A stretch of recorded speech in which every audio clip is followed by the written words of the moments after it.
and gentlemen, the top story on the Newshour tonight is about how lightly we are taking the coronavirus pandemic that is once again raising its head. A massive surge in cases that has taken the coronavirus tally in the country to about 1.14 crore once again has triggered fears of a second wave. From congregations to cricket matches and even campaigning in election season, there have been several examples of COVID norms being flouted, being violated at will by the people of India. These have pushed several states to bring back curbs like partial lockdown and night curfews. Let's first take a look at how serious the situation is, and let's just go across to my colleague Swati Joshi, who will give us a sense of which are the culprit states where these numbers are spiraling out of hand. The surge in coronavirus cases is alarming, and it is a wake-up call for all of us once again. Let's take a look at some numbers. There has been a 36% rise in new cases in just 1 week. On March 5th, 18,327 cases were registered. Since then, what was witnessed was a steady increase. Then you saw 22,854 cases being registered on March 10th. On March 12th, 24,882 cases were reported. And on March 15th, 24,492 cases were reported. Now, what do these numbers suggest? Are we looking at a second wave of coronavirus? Is the second wave coming? Let's take a look at this data, which will explain to you the dip that was witnessed and then the rise. This data is from November 15, 2020 to March 15, 2021.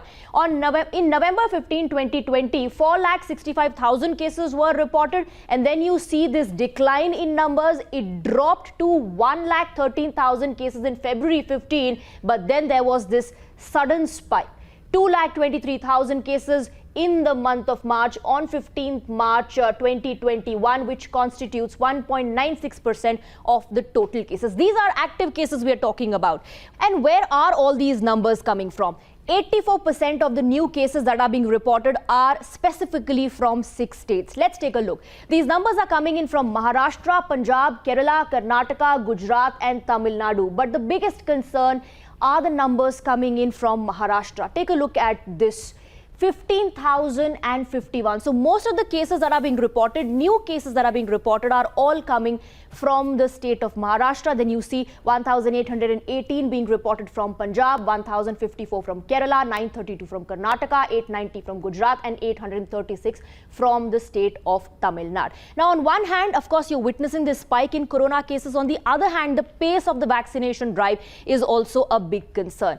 What was the target versus what is the status right now? The aim or the target was to vaccinate 30 crore people by July, but the current status is that 3 crore 29 lakh individuals have been vaccinated. Now, let's move on to the next graphic. 50,000 sessions were to be conducted per day. That was the target set. As of now, 19,000 sessions are being conducted per day. We will have to shed complacency if we want to win this fight against coronavirus. Well, that was a report from Swati Joshi, but more breaking news coming in. Today, Maharashtra has reported 17,864 new cases and 87 new deaths. And this is the spiral.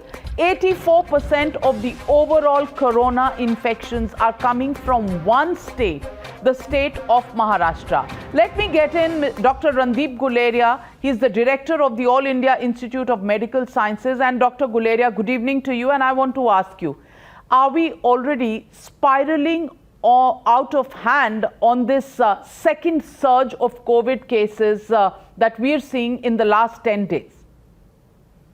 Yes, there is an increasing trend that we are seeing over the last 10 days, and it's a cause of concern, because if we don't really act aggressively now, then this will become another spike in the number of cases that we see. And already we're heading in that direction. We need to act so that this rise is halted and we are able to bring it down as early as possible, because if it keeps on increasing, it will really lead to another huge increase, and it will affect everything from the schools to colleges to our economy.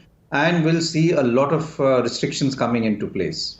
Dr. Guleria, we are already seeing nightclubs in Mumbai where there is no mask that is being used and 100% capacity, filled up places. We are seeing cricket matches taking place. We are also seeing campaigning happening in 5 states that are going to elections. And in most of these places, we're seeing not just people sitting in rallies or even the politicians, people going out to parties, the traffic on the roads, the cinema halls, marketplaces, restaurants, everything is full up.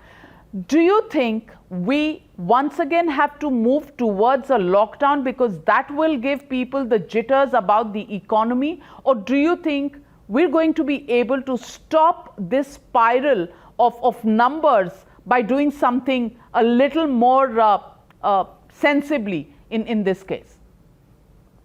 So I think a lot of action needs to be taken, but most of it is in people's hand. And what is happening currently is that the virus has not gone away. It's still there in the community. And that is something we know for the last so many weeks. Yet people have started behaving as if the pandemic is over, as if COVID has disappeared. And therefore, COVID appropriate behavior is not being followed at all. We have these huge parties which are being thrown. We have marriages where people are not wearing masks. And we have a lot of other functions going on. And there is no physical distancing, there is no hand washing, everything has been stopped. And that has led to this huge surge in the number of cases. Remember, we also have reports of variants circulating now, and variants which are more infectious. So if we have an environment where we have a variant which is more infectious and people start crowding together, this will become a super spreading event. And once we have a huge number of cases, then because people will travel, these will spread to other parts of the country and we will start seeing a surge. Therefore, we have to start acting aggressively now in containing this spread, in having COVID appropriate behavior very rigorously followed, and also going back to our strategy of testing, tracking and containing so that we are able to test everyone who is positive, we quarantine them, isolate them and don't allow them to spread the infection. All the gains that we've had over the last few months will be lost if we are having this type of behavior. And that is going to be a very sad thing because we've really worked very hard to reach where we are today.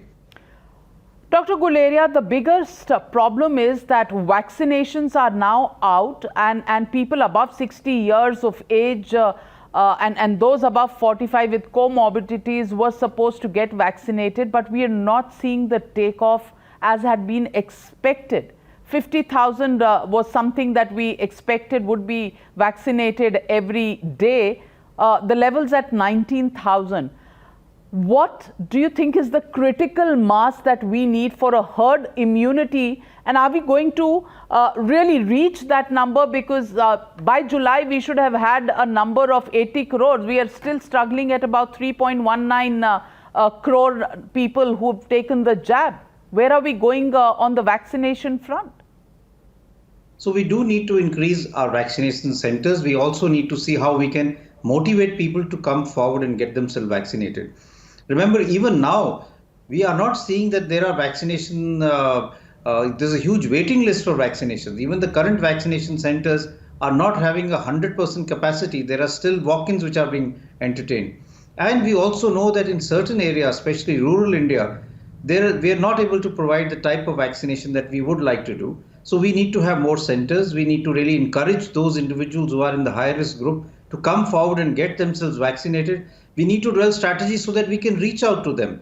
They may not be tech savvy. They may not have the facility to come to a vaccination center. So develop all of that. But I think the most important thing is that we reach out to the priority group, those over the age of 60 and those between 45 to 59 who have comorbidities. We need to vaccinate them as early as possible because they are the ones who are at high risk of dying because of COVID.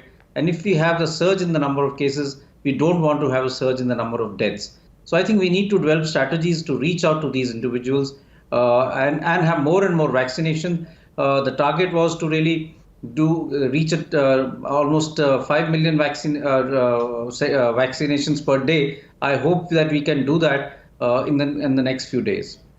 Dr. Guleria, there are concerns that are coming up over the AstraZeneca vaccination as well, Covishield as we call it in India.